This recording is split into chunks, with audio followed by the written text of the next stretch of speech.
A couple weeks ago, I asked, what movie had you been waiting for, and when you finally got to see it, was just a huge disappointment? Lloyd reached out to me and let me know what movie he thought was disappointing. That started a mini war. A handful of others reached out and said, no way, Lloyd's crazy, that movie is amazing. So I decided to check it out. Am I going to back up my friend Lloyd, or I'm going to back up the half dozen other people that said it was a fantastic movie? Welcome to Creepin' It Real.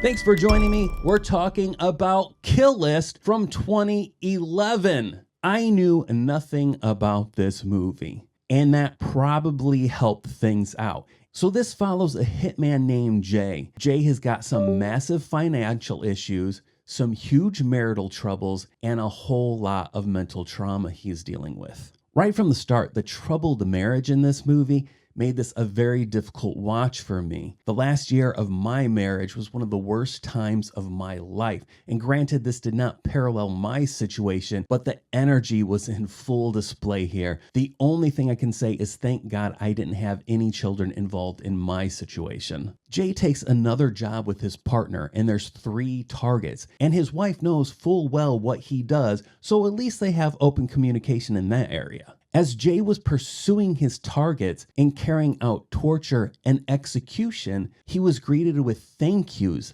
and smiles and other odd things said to him that heavily alluded that Jay was not fully in on what this situation was. The second target of the 3 is carrying enough cash to cover the whole contract. So Jay and his partner decide to not go after the third person.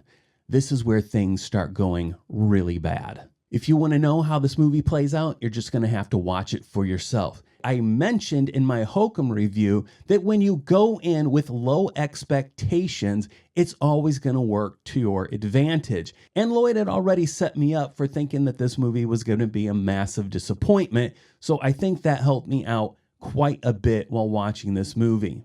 This is a solid movie that does have a twist at the end. I did see this coming, and the ending will probably piss several of you off, either because you're angry at the way that it went, or you're going to be disappointed in the fact that you called it out. This movie does not explain a lot. It leaves a lot of unanswered questions, and that could leave some viewers feeling unfulfilled with that lack of explanation. This does kind of have a Wicker Man feel to it, but with no explaining of the story whatsoever. Jay does carry out some very brutal executions on some of these people, and they don't shy away from showing it. But quite frankly, these people are pieces of shit, and they deserved every bit of it.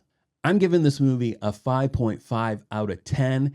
It was a little light on what I personally look for in a horror movie, but it was a solid movie. After watching this, I see both sides here. I totally understand why Lloyd would be disappointed in this movie, but I also see why the other half dozen people thought it was a good movie. For me, I'm right there in the middle. I could do without it because it was never on my list of movies to watch, but watching it did not disappoint me. I'm always one of those people who, if I'm watching a movie and there is a character that is an absolute piece of trash and you want to see them get every bit that they deserve, this movie fully delivers on that. Thanks for watching. I'm Judah. This has been Creepin' It Real. If you made it this far, you're a champion. You get a gold star. Please like, subscribe, and share, and I'll talk to you later.